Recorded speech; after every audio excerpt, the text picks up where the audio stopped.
All desire is a desire for being. We all want to be someone, be on the team. Sometimes you don't want it to be like it is, but it do. But it do. That's what we want.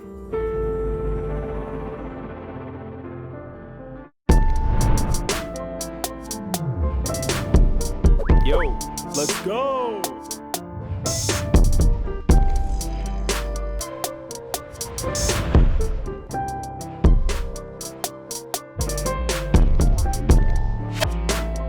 It's harder and harder to find the books that when you read them, you really are seeing something new, learning something new, getting that excitement of, when we were 22 reading books on new topics and just really like learning new things. It's harder and harder to find that because a lot of these books I'm like, yeah, I knew that. Yeah, I've heard about Phineas Gage in 12 straight brain books. Like, I know that, Yeah. It's hard to find these satisfying, brain-shaking new insights, especially when you're talking about like fundamental paradigms, ways you see the world, maybe I should call them. Wanting gave that to me. I really enjoyed it. And this memetic theory stuff, when you understand it, you see it everywhere. And it does sort of put a new layer on how you view people, how you view the world, how you view the things that happen in the world. And that's hard to find. So I'm really excited. And thank you, Luke, very much for writing this. You created a book translating René Girard's theories so that an idiot like me can understand them. Because to be totally honest, I started by reading René Girard's Things Hidden Since the Beginning of the Universe, or Foundation of the World. Thank you. It made absolutely no sense. I'm like, this book is like, René, great theory, bro. Bad communication of your theory to the rest of the world. Yeah. Thank you, Luke, for translating it for me. What I wrote in this outline is Girard's material is thick in more than one way. Okay, so. Ooh, good diss. Yeah, you have a little something in here about this too, right here. I read an interview, is Reddit AMA. We were just going to the most intelligent sources of information for this podcast. But this was a really good breakdown of his book. 4 points. 1, why people want what they want, which he says is through mimesis. So here's an interesting note, and I wouldn't have gotten this if he wasn't explicit about it. Memetic's theory and mimesis, it comes from the same root as meme, but it's actually a different word. So memes from Richard Dawkins' Selfish Gene is like a little idea, like he wanted it to be thought of as like a gene that gets replicated in someone else. But this memetic theory is meme with an I, like mime, mimesis, memetic, which is, I guess, just acting like somebody else. It's hard to come up with a science for this stuff because how do you decide what is the unit of replication? You can't really demarcate, a behavior or a sentence or an idea or anything, So that's why it's been so hard and you don't hear much about it in like scientific journals and stuff. Okay, so the point 1 was why people want what they want. Point 2 is why this leads to rivalry and eventually conflict or violence.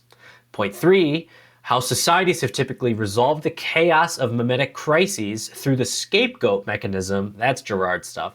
And 4, how mimesis is the foundation of cultures and institutions, yet we conveniently ignore it. Sounds like that quick summary fits really well into what Brother Books likes to talk about, which is like, why are we the way we are? And the big thing for this book is, why do we want what we want? And we're not talking about, I want dinner tonight. We're talking about, what do I want out of my life?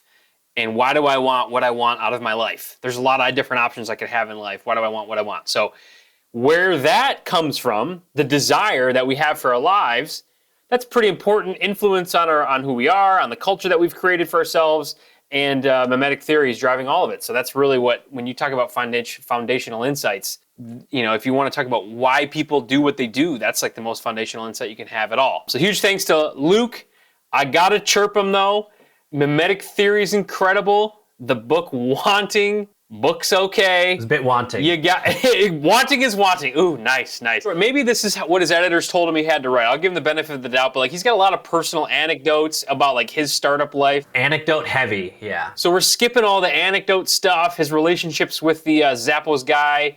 He starts off the book page 1 on Peter Thiel, which is cool. I do like Peter Thiel, but like I don't know, it feels a little bit like he's trying to flash. The whole third chunk of the book is like self-help. We're just not doing that part. Like, it's like, okay, now that you know this, like, here's my advice to you. I'm like, nope, don't care. We don't like it all, but we like enough of it. You chose a great topic, René Girard's theory. Really cool research methodology that René Girard used to come up with his theory. He read famous and impactful literature looking for concepts that united the human behavior in all the most famous books of René Girard's time and before. Girard was doing in the 60s and the 70s and maybe the 80s too in Stanford. That's kind of like Girard's sort of like time frame. My spoiler alert for y'all, Girard is right. Memetic behavior is sort of the core of human behavior. It's the behavior nucleus, right? So if you take some time to understand his philosophy, you will see things differently. So for this Brother Books banger, we're going to take Luke's book as a foundation for exploring this theory, starting with Girard. His first basic observation, everyone is driven by some inner force, chasing the things that we want: money, success, happiness, family, status, all those things that we want, Jay. This is probably a pretty, I guess I'm coming from, I'm making an outline right now for Against the Grain, and we're doing Secret of Our Success next. So I'm coming from like a hunter-gatherer. This is kind of a weird book in the Western educated, industrialized, rich and democratic, like this concept of what do we want out of life and stuff. Like, I don't think our ancestors were thinking what we want out of life, It's just, I mean, maybe the menus was a much smaller, but yeah, when society gets complex, people are writing novels, you get to study like a much more complex outpouring of like desires and stuff like that. So, but you're referring to all those things that we want today. Way back when, I'm sure we wanted that plot of land, that woman that's in the town. The things we want might be different, but it's why we want what we want, which we're going to get into, which I think affected hunter-gatherers, affected today, affects everyone the same, right? Yeah. And the question that Girard asks is, how do we come to want the things that we want? How does that desire in our brain come from? Our deep desires, our desires for a better future. We don't need Girard for this. We got Maslow in his hierarchy of needs. What do we want, right? He did a whole hierarchy of needs thing, which is cool. His hierarchy starts with, okay, we need food, we need water. Next, we need safety. Next, if we have food, we have water, we're safe. Next, we want to belong. We want love. We want to be part of a group. If we have all those things, we want esteem in that group. We want status. And then the last thing, if you get all those, you get your esteem in your group, you have safety, or you have food, you want self-actualization. You want to sort of achieve the potential that you can. That's Maslow, not Girard. Girard renames Maslow's hierarchy of needs to be Maslow's hierarchy of needs and desires. And he puts health and safety in the needs, and love, esteem, and actualization in the desires column. So he's agreeing with Maslow, but just tweaking the nomenclature a little bit. So Girard's question now, with the tweaked nomenclature, how do we come to work so hard for love, belonging, esteem, self-actualization when there's no clear instinctual basis for it?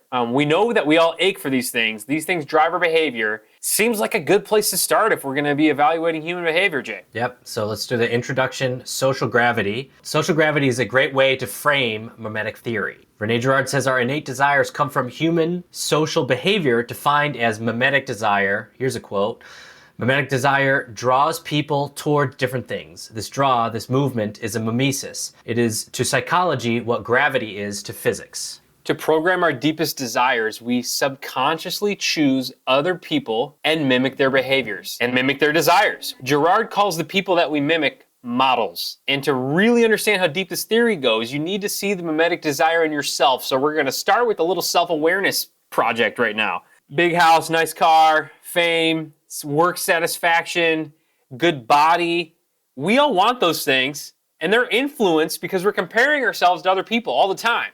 Dude, that guy's got abs. Damn.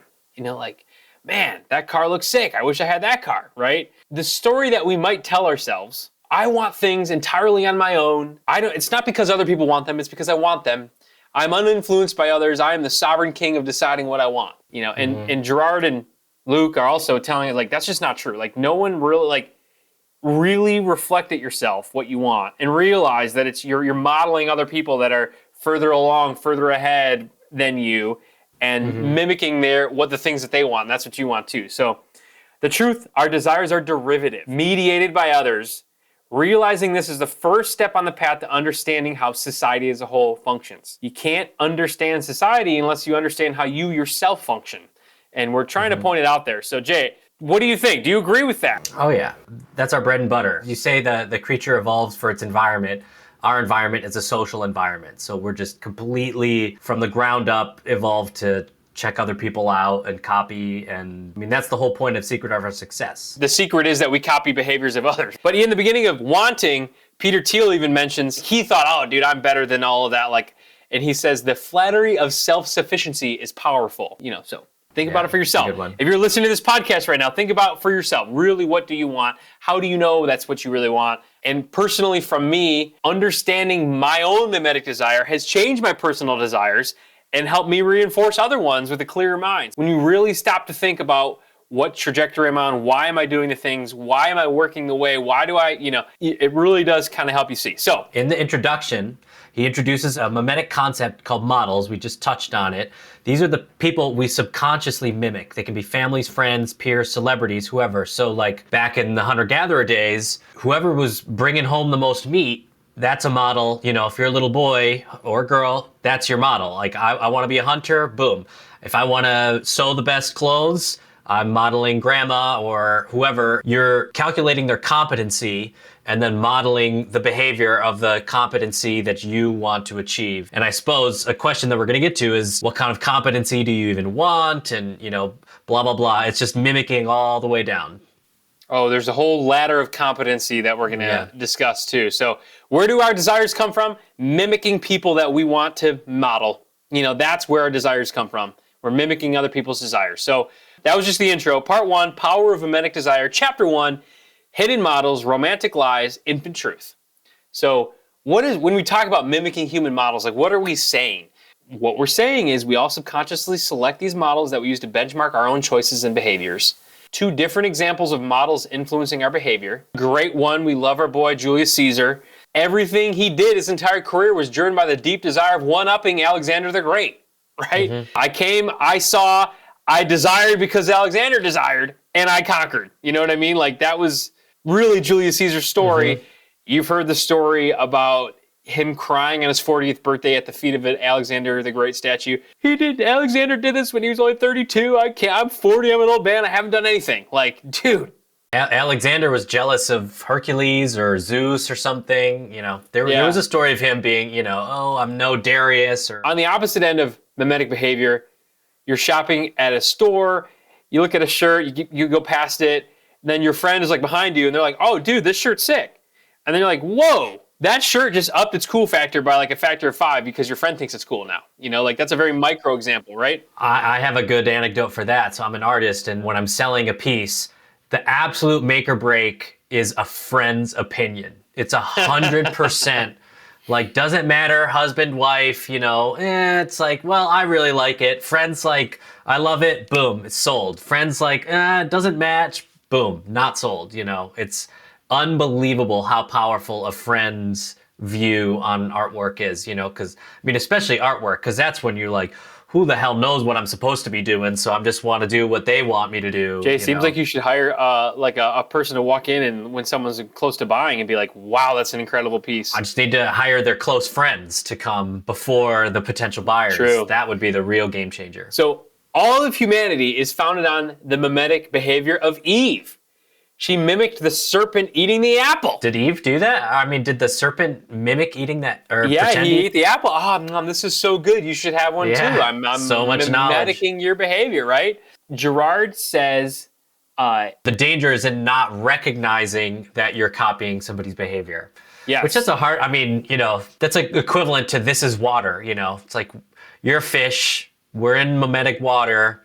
Who the hell knows what the water is? We're just evolved in it, just hard to, recognize. You could pretend recognize, but we're all just in water. So I think the point here is it's okay to mimic other people's behaviors. A lot of people out there, a lot of people to mimic. What's not okay is not realizing that that's why you're doing it. You should realize that it's happening. Some self-awareness. For example, how do you learn to speak? You mimic your parents, right? You mimic your parents walking. Baby ducks. I always love watching. How do baby ducks learn to swim? They're just following mom around. They're They're miming mom. That's what they do, right? So that's what we talked about with love too. We're mimicking our mother's emotional regulation. Being an imitator is part of what makes us human. Oh, here's a cool one. Doctors stick their tongues out for newborns, and it's 32 hours in, and you're sticking your tongue out too as a newborn baby. 32 hours old, and you're mimicking the doctor's tongue sticking out. right? You know the doctor's got some solid competency behind him, so you're like... Well, another podcast we did, A General Theory of Love. We already talked a whole bunch about babies mimicking their parents' behavior on the path toward survival. Brain scans show when a child sees an adult touched by an object, the same part of the brain activates in the child as if the child was touching the object himself. Yeah. You see your mom grab a water bottle, and in your brain, you're grabbing the water bottle too. You're like living their experience in your brain. More mimetic theory at play here from a brain scans level. I also just got to say, like Luke is a good academic writer. Part of the requisite writing an academic book is you got to take shots at other academics. And he goes after Simon Sinek real good. Paraphrasing what he goes after Simon Sinek for, Sinek says start with why, but saying that usually means start with a deep misunderstood emotion and make a post hoc rationalization of why. Not good enough, Sinek. Let's start with why the why. Where does the why come from? Where should it come from? That's kind of what Luke is saying, is like, not start with why, but start with why the why. Yeah, which, I mean, I could argue it is another post hoc rationalization, but... Oh, Jay, coming at you.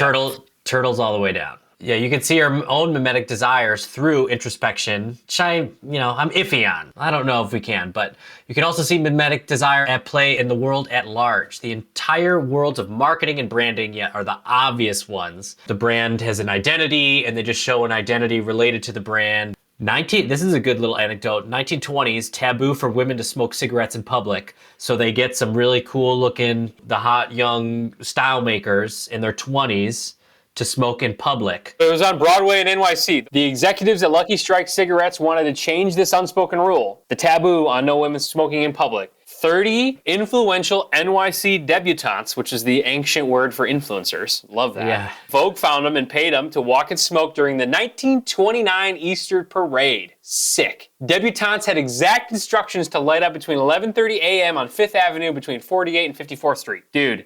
We all know what happened. The newspaper wrote about the spontaneous sparking of cigs and used the Lucky Strike approved language called Torches of Freedom to further inspire the women's rights movement. Torches of Freedom. Dude, great, right? Change the taboo. That's good marketing. And also increase Lucky Strike quarterly profits. Luke's kind of saying here, he's like, dude, marketing and media firms, they know mimetic theory is a thing. That's why influencers work in the first place. They might not know the words mimetic theory, but like, yeah, everyone wants to do what the celebrities do. Dude, want to wear Michael Jordan shoes, right? René Girard's major work was titled Things Hidden Since the Beginning of the World, because mimesis has been controlling us for millennia, but we don't realize it yet. That's what he was talking about. Chapter 2, Distorted Reality. We're all freshmen again. So there's 8 chapters, but the prologue, intro, chapter 1 take up nearly 25%. So we're a quarter of the way through the book. We've got mimetic desire and the models that we act like. And with this tree trunk of mimesis knowledge established, we examine important branches. So what's the branch we're going into now? How mimetic theory drives behaviors of us as individuals and us as a society. So we've established that we mimic other people's desires, and that's where a lot of our behavior comes from. Where do we find the people to model? We model other people. Where do we find these people that we model? Luke divides. This is not a René, this is a Luke thing, which I really like. He divides the categories of models into 2 separate, which he calls Celebristan and Freshmanistan. So we talked about these celebrities, these influencers, Instagram. We're imitating the outer world, the faraway world, the Celebristans, right? These are fictional characters, politicians. We also will mimic and model what we'll call Freshmanistan, which is just like sort of a stand-in for people in our world. You know, freshman year of high school, very nerve-wracking time. Day to day, maybe. These are people, these are colleagues, these are friends, these are people in your town. Yeah. Another word for Freshmanistan is keeping up with the Jonesistan, like, your neighbors. And as you can probably imagine, we're more threatened by people who want the same things as us, the people are around us that, want membership to that club. Oh, you're in that club? Me too. I've already been there for a long time, right? These models who occupy Freshmanistan are sort of up in our social space grill, sort of making things more comfortable for us versus these Celebristans, which we kind of look at from far away. So that's like a way for you to kind of see mimetic theory in your own life. Girard calls Celebristan external mediators of desire. And the thing about it is like, we're more comfortable mimicking and modeling celebrities. Catholic Church has a 2 millennia long canonization process. These are the people to mimic. We got a big process for it, right? Wow. NFL's got a Hall of Fame. We got the Oscars. A good way to market yourself in the world is to sort of withdraw from Celebristan by like hiding your identity. So we got some, good examples of people that like, you can't mimic me because I won't tell you who I am. Banksy, Stanley Kubrick, Terrence Malick. I love that we're mentioning Terrence Malick in this. It's great. Dude, Satoshi Nakamoto, come on.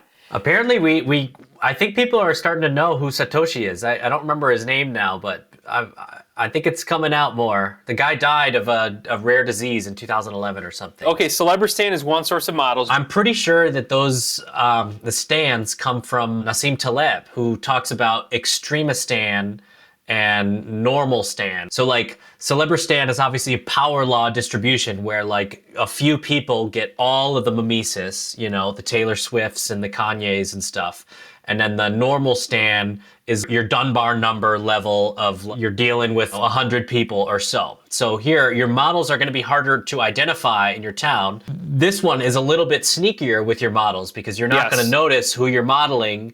Yes. Because, you're just going along your day. It's obvious when you're modeling, when you're dressing like Taylor or Kanye, but, it's sneakier here. So people never admit the embarrassing truth that they want to be more like their neighbors or friends, because Bob down the road, I don't want to be like him, but you subconsciously do. You secretly are working very hard to beat him. This one's a little more subversive, a little more hidden. And if you really want to figure it out, who's your rival? That's probably who you're mimicking. You know what I mean? Like someone that you're like always like have an axe to grind with, or just like, I want to get that person. You're probably modeling and mimicking your behavior off of them or trying to beat them somehow, right? These celebrities, these models, they really distort our reality. And this is a quote. All anorexic for models that can satisfy a non-physical hunger, a metaphysical desire. We all wonder what other people's lives are like. So we're like wondering about other people and not wondering about what could be, right? Another thing he brings up here is what we call the cult of experts. We mimic all these experts on TV and on social media. They compete in the celebrity standings over social media to be the ones to mediate our desires. Use this skin cream, follow this diet. Like, we're just like, which ones should we mimic? What's good, what's bad, Girard assesses our modern world. Quote, modern world is one of experts. They alone know what is to be done, and everything boils down to choosing the right experts. We're told to mimic these people. They know what to do, right? Yeah, we're model addicts. That's a good term. Addicted to these experts. I got Tom Brady. I wear Tom Brady pants. I bought a pair of Brady pants. He just signed a deal with Noble, but I had those pants. The author Luke posits a philosophical term for the time we're in. He calls it liquid modernity, which means one with no culturally agreed upon models to follow, no fixed models for subconscious mimetic reference. The market's been flooded with endless experts and models. We're almost like lost as to which ones to model versus in the past, there was your like very tiny celebrity class, the people on TV, and that was basically it, right? It's not that they're bad. Experts can be good. It's that it's harder to tell which ones are the good ones. Yeah, and here's distortion 3.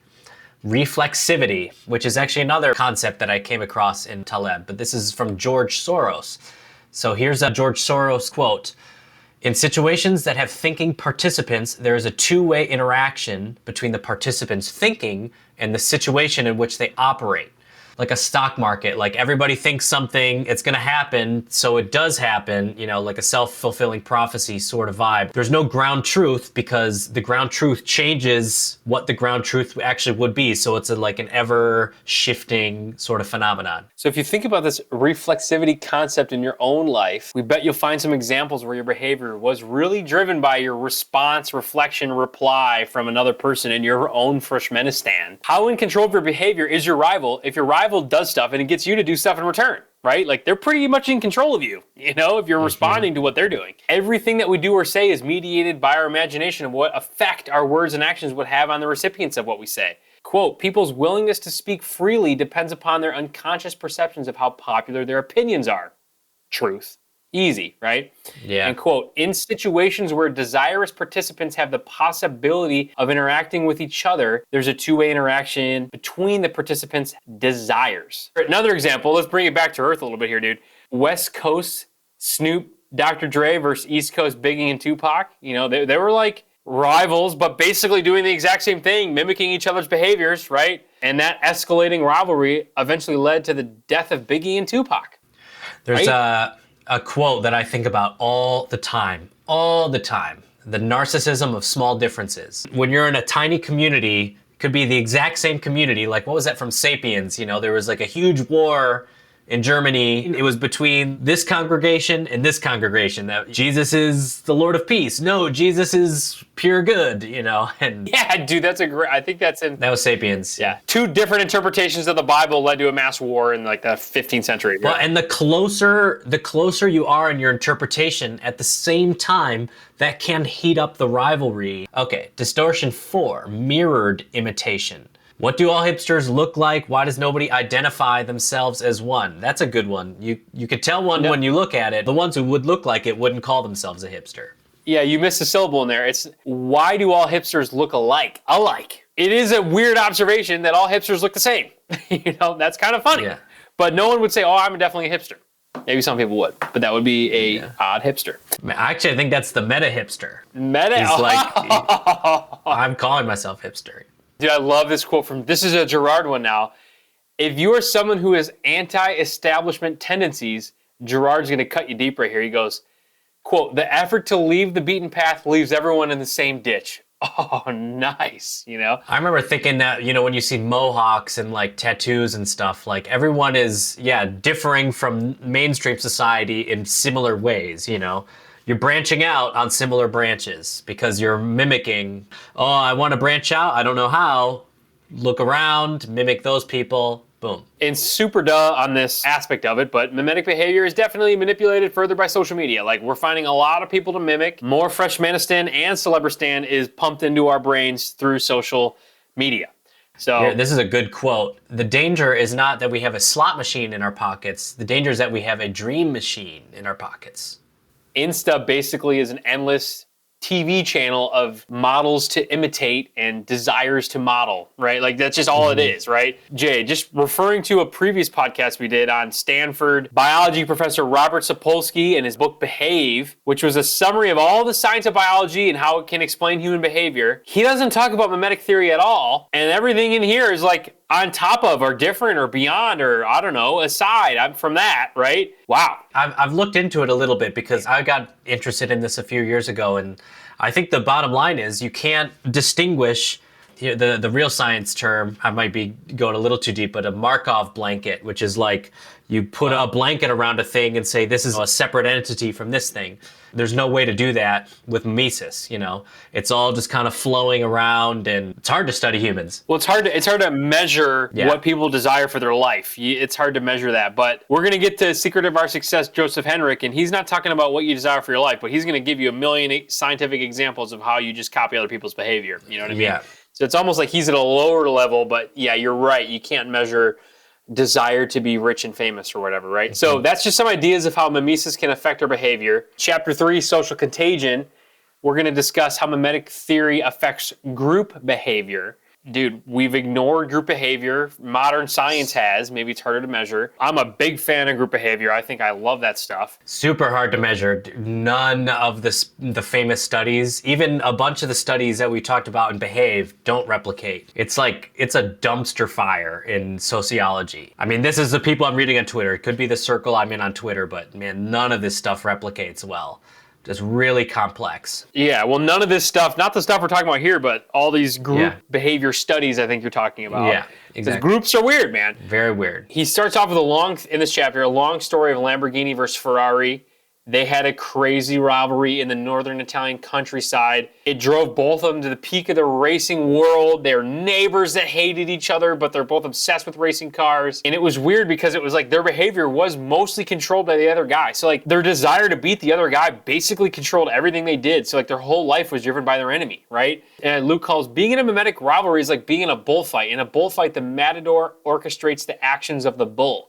So you think you're the bull, like doing stuff, and the bull is being completely danced around by the matador. You know what I mean? You don't even see it. Yeah. A little subsection on the flywheel effect. Mimetic desire doesn't just operate on negative cycle of rivalry and conflict. There's a different mimetic cycle that unites people in a shared desire for the common good. It comes from a mindset of abundance and giving. Communities, charities use this tactic. Here's an example.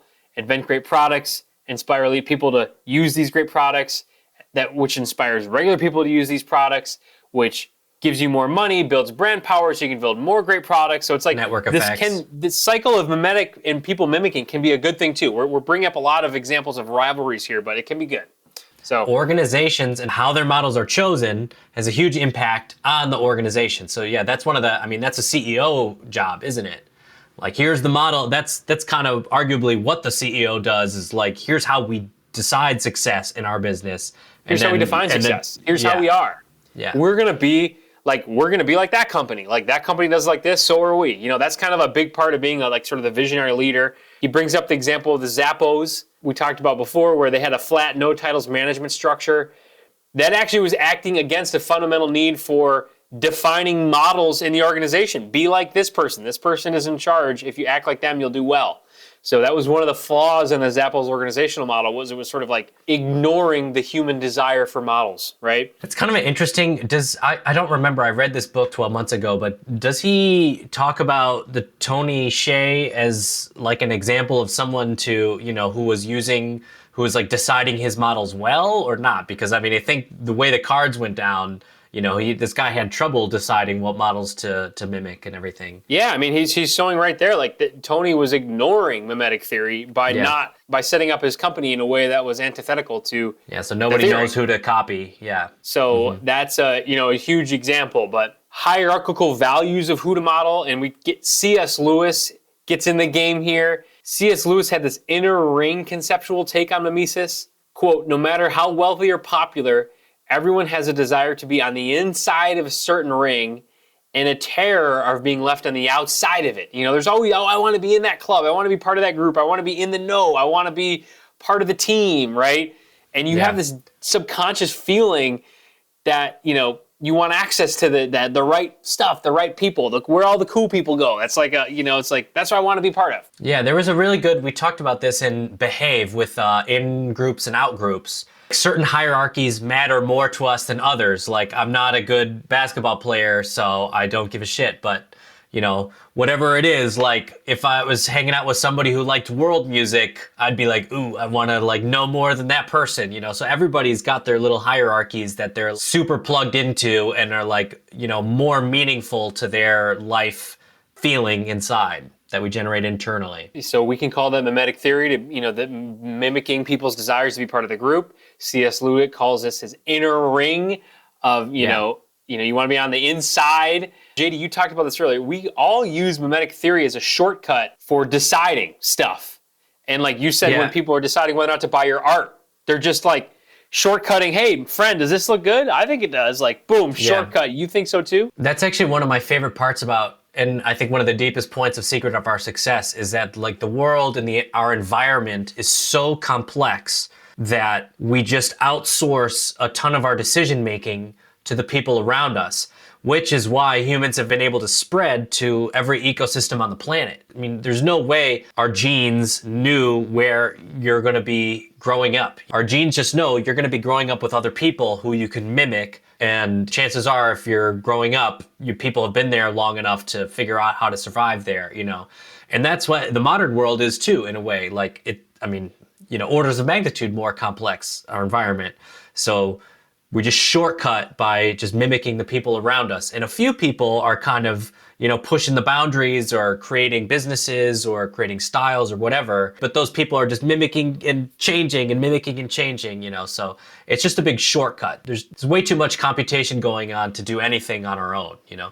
Which is also reminds me of the righteous mind, you know, where we think about, is it emotion versus rationality? And he's like, there is no separating those two. The people who, the Phineas Gages of the world or whoever it was that got their prefrontal cortex taken out, they were a terrible person after that. They couldn't decide anything, you know. No, is there VMPFC, which is the mediator between what we would consider rationality and emotionality. When you don't have the emotions plugged in to shortcut some of that computation, you're totally lost. You can't decide, you know, do I wash the plate first or the fork? You know, it's you just have to be shortcutting everything basically to even function. And mimetic theory helps you do a lot of shortcuts, right? Which is one of my complaints about this book, is it's kind of, It's funny. I mean, I think he thinks he's going the deep level, but I feel like the deep level to me, I mean, this is just probably my preference, is like the more evolutionary outlook on this. And it's like, the reason we're able to talk about mimesis is because the mimesis helped us evolve into lots of different environments and everything. That's why I'm excited we're doing that book next. If you want to avoid being driven by unfulfilled desires, write down a mission, vision, values. Like, think about it over a long period of time. Like, that's a great way to sort of eliminate other people's effects on you, because you really think deeply about what you truly do want. Or not even eliminate other people's effects, but like decide whose, which ones whose values. Yeah, there you go. Yeah. Bring that desire to the forefront, talk about it, write it down, think about it, edit it. So acting from a set of principles that are well thought out is a way to sort of prevent the negative effects of mimetic desire. So we're going to get chapter 4 here, the invention of blame. This is really interesting, this chapter. So we've kind of called out a lot of the basic stuff. We model people, we mimic them. We got Freshmanistan, we got Celebristan. We're going to get into a little bit more of the religious and sort of the society uniting forces, not just religion, of mimetic theory. I think chapter 4, invention of blame.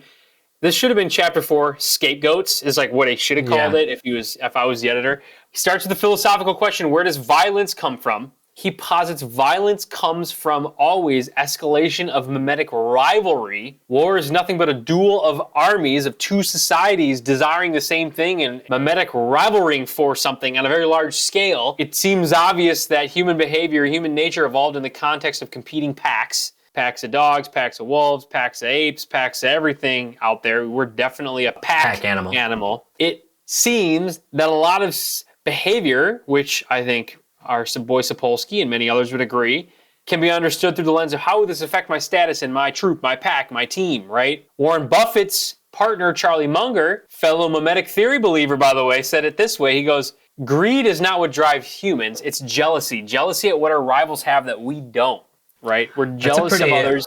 Charlie Munger just died, and so people are posting all sorts of memorials and quotes and stuff. Man, that guy was good, dude. He had it. Great writer. And dude, we could have just said this quote and just left the whole podcast behind. But greed isn't like, you got the Wall Street Gordon Gekko, greed is good. It's like, it's not greed. It's jealousy. That's what's driving us to do more, right? Yeah. So what Luke is saying, what Girard is saying is, that's what drives violence, and that's where violence comes from. This has been true forever. We can imagine early tribal guys killing the other guys in the tribe they didn't like. That guy that always gets the girl, that always gets the most food, F this guy. Well, let's all go kill that guy. We can have his stuff, right? Mm-hmm. Something goes wrong with your tribe, disease, famine, lose a war, lose a fight. You get your whole tribal team together and kill the other tribe that you were jealous of. Dude, it's because of them. Dude, let's go kill them, right? So that's sort of this world that we hypothesize that, pre-caveman lived in, like pre people, right? So we need to develop a way to stop the spread of mimetic rivalry-driven conflict if we're gonna create a healthy society. Which that's where the scapegoat thing comes in. It seems like it's a concentrating of all of the ills or, all the issues that the society on towards maybe an animal, maybe a metaphorical sacrifice, or a lot of times a person sacrifice. Kill that person, everybody feels better. Crazy. Happens a lot though. This is sort of the conversation that humanity needed to have to kind of get over this, right? Hey guys, let's just chill. I know we're having a tough time, but that other tribe probably is having a tough time too. They probably have the same issues as us. Let's not just go kill all of them because we might die too. Let's go talk to them. Together we can figure out what's going on. I bet we can find out, working together with them, what's causing problems for both of us, right? Like that's overcoming mimetic rivalry of the other tribe. You can imagine how hard that conversation would be to have if they don't speak your language, you don't know them, you're scared of them, they've been killing your ancestors for centuries, right? But that's sort of how two tribes would eventually have to unite. And when people got together to figure out what's causing the problem, finally, they all started sacrificing stuff. And Jay, we did a whole podcast on ancient religions, and it's all about sacrifice. Hey, something's going wrong. Sacrifice this person. Sacrifice this lamb. Split open the bull and look at the way his entrails fall to give us a sign about what we should do next, right? For millennia, humans have used sacrifice as a way to lay the blame and social contagion of mimesis onto one individual, and by killing this individual, giving release to the problems of the group of people and minimizing violence over the whole group. We don't need to go to war together, guys. We just need to kill this one thing that's causing the problem, and that's sort of what we're talking about is sort of the creation of society, bigger religions. We all agree that this one sacrifice is sort of going to solve our issues, right, Jay? Yeah, so Luke offers some historical and literary examples of scapegoats. We've got Oedipus Rex. The entire city is affected by a plague. It's because Oedipus married his mom, of course. And then he gouged out his eyeballs with an ice cream scooper. I love that. Translated right out of the original Greek, ice cream scooper. And bam, city's happy again. So Oedipus sacrificed his eyeballs, saved us all. All the witches throughout history, Salem witch trials, many more witches than just that particular set of trials, burned at the stake because all the society said, this woman is the problem. This is why our town is doing bad. Burn them. Still happens in Africa. So I visited a friend in Malawi and they had some witch burnings, or vampires, I think what the translation was. But I mean, yeah, it's crazy and we're all weird in the capital sense. And, just can't imagine it, but man, still happens. Most legendary scapegoat of all. And you could dive down a deep rabbit hole about René Girard's religion. But Jesus he calls Christo. Jesus Christ, legendary scapegoat, murdered by the government to restore peace. I mean, that was the whole, the government says this crazy guy is stirring up the people. And the establishment, the churches, everyone was like, we don't like this crazy guy. He's changing the story. All right, people, let's kill him, right? Now, that's the example of scapegoat. We're going to get back to Jesus in a second because there's a really cool kind of twist on Memetic theory with Jesus, but we're going to keep going with modern scapegoat examples. The Hunger Games is a book of society setting up a Super Bowl for scapegoats, basically. Hunger Games presented by McDonald's live tonight at 9. Watch the scapegoats kill each other. That's basically Hunger Games, right? Yeah. So the Cubs fans, they for sure, they got this 100-year curse. We're never going to win. We're the Cubs. They got really close. And then if you know sports, Steve Bartman reached out and grabbed that ball. He had to leave Chicago because it was his fault that the Cubs lost. This random fan that hit the ball. Billy Goat. For all you Cubs fans out there, okay? That was that's a really good joke if you know Cubs. JD didn't laugh. He doesn't know. I don't know. So whenever a corporation has a bad quarter, you guys heard heads are going to roll. Who's going to get fired for this? Scapegoating. You know what I mean? Hey, Jim, we really need to give a head to the people. Don't worry about the firm will take care of you, but you know what? We just got to let you go. We got to feed them something. Movies. I think that's... Yeah, maybe Margin Call? Margin Call, exactly. Yes. He brings up the example of cancel culture. Is a hyper-speed attempt at scapegoating people. Scapegoating is a common behavior of large groups of people. It's a mimetic behavior. We have all these problems, and we're going to pin them all on one person, eliminate that person. We're all going to mimetic everyone else's agreement that person is the problem, and scapegoat them. So what about turning that on its head is the whole Christian religion, which I think is a really interesting point. And maybe Girard was one of the first people to do it. And I think this is his theory. I never heard of anyone's weird scapegoat theory turning them into a Christian until Girard comes around. And what does he do? He decides that Christianity is the first religion. Most religions, like Judaism, is the mob is the good guys. And, all the outsiders. We all know what's going on, right? Yeah. And then Christianity is the one where it's the mob were the bad guys and the good guy was the one that they scapegoated. So, yes. And just to be super clear. So, Girard was Christian. Which is unusual for a Stanford professor, big science guy, but he was Christian because of mimetic theory. How did he get there? Well, the Bible explicitly prohibits mimetic behavior. Think about the 10 Commandments, Jay. Moses, of parting the Red Sea fame, if you never heard about him. He states, quote, thou shalt not covet. You like that little Moses intro I got in there for you? One of his quotes there, good job, Moses. Thou shalt not covet your neighbor's house, neighbor's wife, donkey, or anything that belongs to your neighbor. And that wasn't Moses. That was God translating. Excuse me. Moses was writing down God's quote, correct, yes. But notice he was forbidding desire. Thou shalt not covet. He's forbidding jealousy. So Moses, if you really look at Moses, he was basically the wise man of this tribe. So he's kind of one part president, one part judge. So he knew. He's dude, you're all jealous of each other. No more. You can't, that's his wife. You can't be jealous. Stop that. I mean, I think it could be argued that, obviously we're not taking the fully Christian, Judeo-Christian view of all this, but I think it's more any group that's going to survive long enough had to get rid of jealousy, and he happened to get rid of jealousy, and that's why it spread, you know? So it's might not be, I mean, he probably, you know, he did know, he was translating, whatever, but the very fact that he created the conditions that were right for a group to get along really well, to, you know, to stop being all the rivalry, and that he moved the rivalry, he transferred the rivalry from the in-group to the out-group. Let's get those Philistines. Let's get those Canaanites, you know? Fuck those guys, you know, we are all tight. We follow the commandments that God gave me on the mount. We don't covet what we've got, we covet what they've got. But the 10th commandment, as you said, Jay, that's not the reason Girard was a true believing Christian.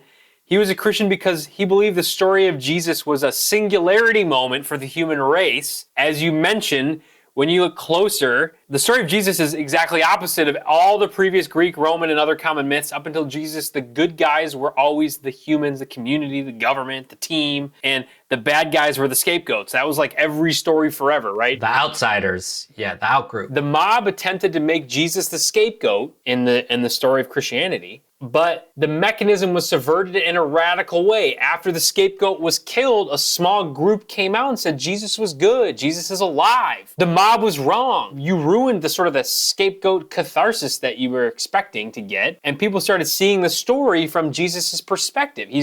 Here's this guy trying to help everyone, doing good stuff, and the mob killed him. Man, the mob sucks. Why are we always listening to the mob? Yeah. Jesus' example gave strength to the weak, to the outsiders, to the weirdos, to the not on the teams people, right? To women. To women.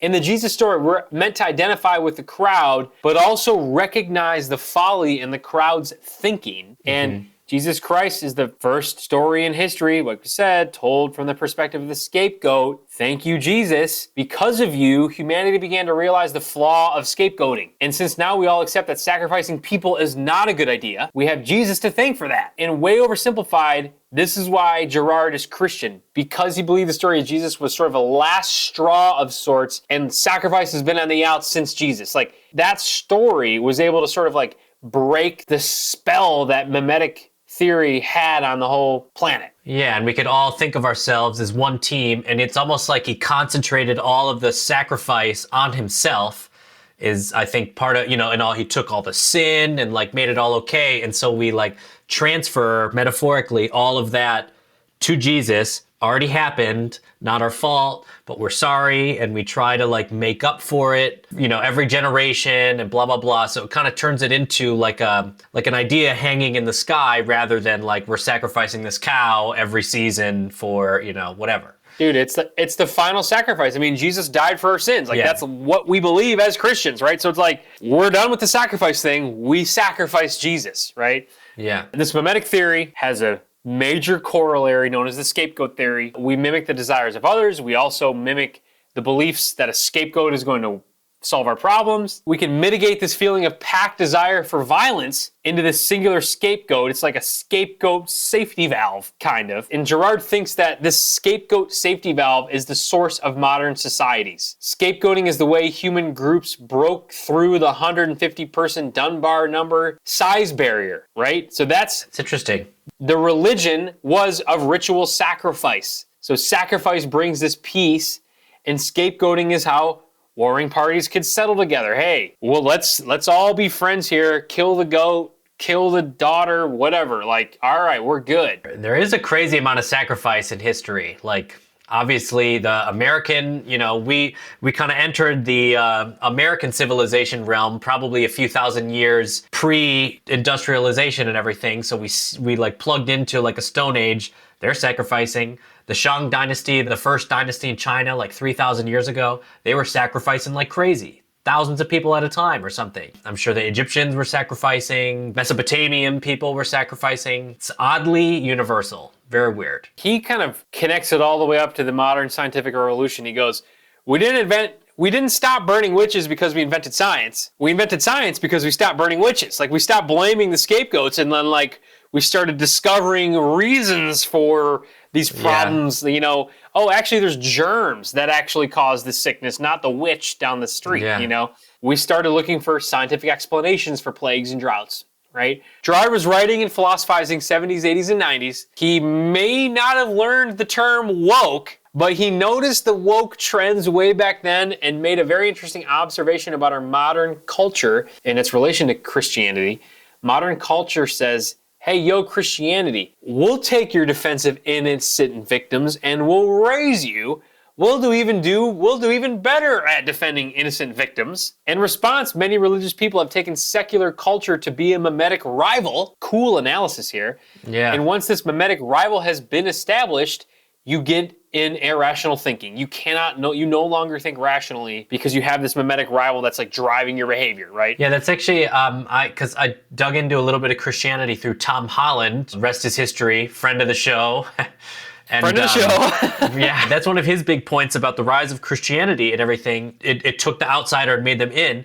And so in a sense, modern society is out-Christianing Christians. You know, we're taking the most outsiders you can imagine and putting them at the center of our religion, you know, in a very deep sense that is like hyper-Christian. It's very interesting. That's what he says in the book. He goes, the original scapegoat mechanism brought order out of chaos, but the order depended on violence.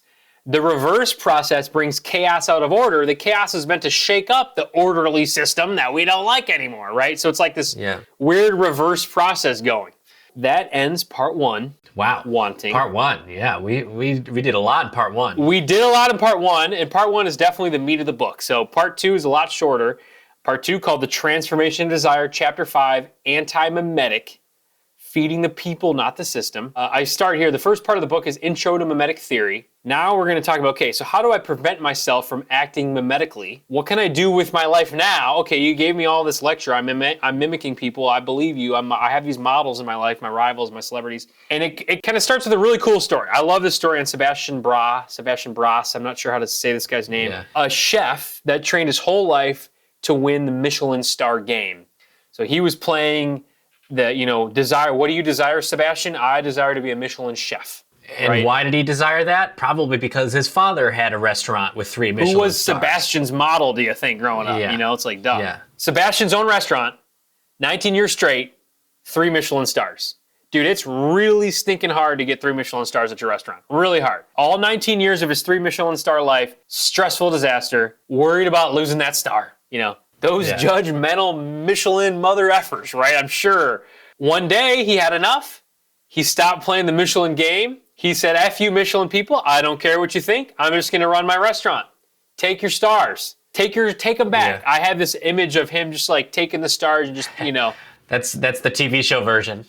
Dude, well, look, I even wrote it in here. Can you imagine how offended these Michelin guys? How could someone reject our stars? And this, you know, he rips it off the wall, the Michelin plaque, throws it into the parking lot, and this nerdy Michelin Raider guy's like picking up the fragments of the stars. You can't do this, you know, oh my gosh. Like, Michelin stars are important because other people think that they're important. Having a tire company come and rate your restaurant does not actually change the quality of your restaurant. You know what I mean? I still can't believe that's a tire company. It's amazing. Yes, he rejects the mimetic desire of this Michelin BS. You don't need that. He didn't need that. His restaurant did great after he rejected the stars.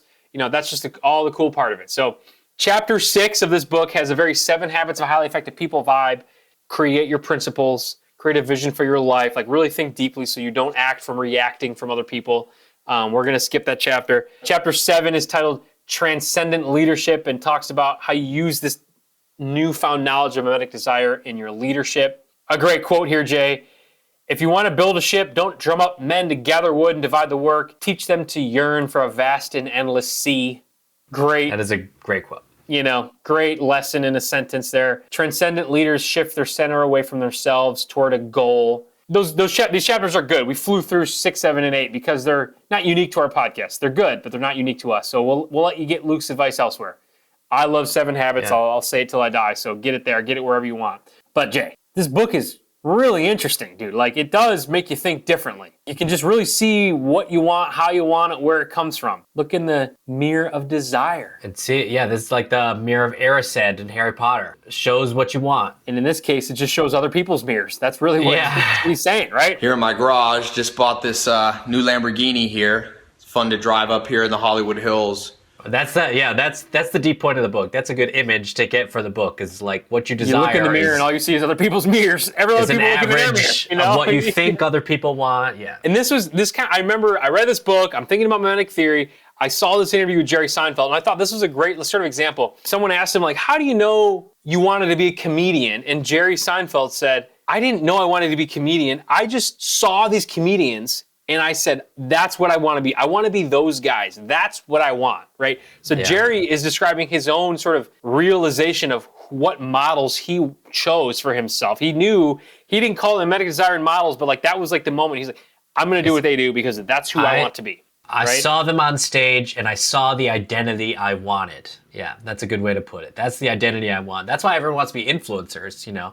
That's the identity I want. It just looks cool because other people are watching. There's a funny, somebody created an AI app or something so you can be live streaming and have AI bots just blowing up your screen with comments, just like the thing is going, and this like normal looking dude just goes up to girls at the club and he's like, hey, and the girl sees all these comments and likes and hearts. No. And they start kissing him on the cheek, they're hanging out with him all night. Yeah, he gets into clubs, just all of a sudden he's just got tens all around him, and the dude is basically being like, look at me, I'm clearly someone that should be desired and be modeled because look at my notifications on social. Yeah. What a funny sort of like concrete example of mimetic desire, like on your phone. That's awesome. And you know what? And here's the thing, and here's one of the, you know, the issues with the book and everything. I mean, it's not a big issue, but like, and it doesn't change a thing. You know, we all know that. Everybody on Earth could watch that video and see themselves in that, and it wouldn't change anything. This is the water we're in, you know? This is who we are. This is how it is. My favorite quote is, sometimes people wish it don't be like it is, but it do.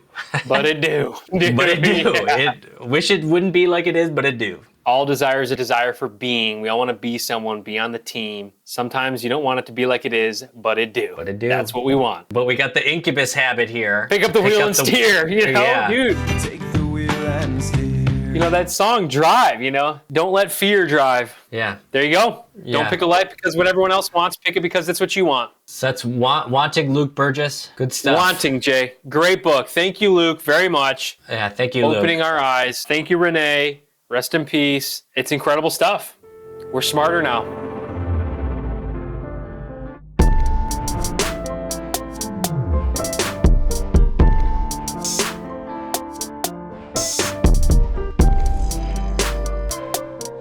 We'll be right back.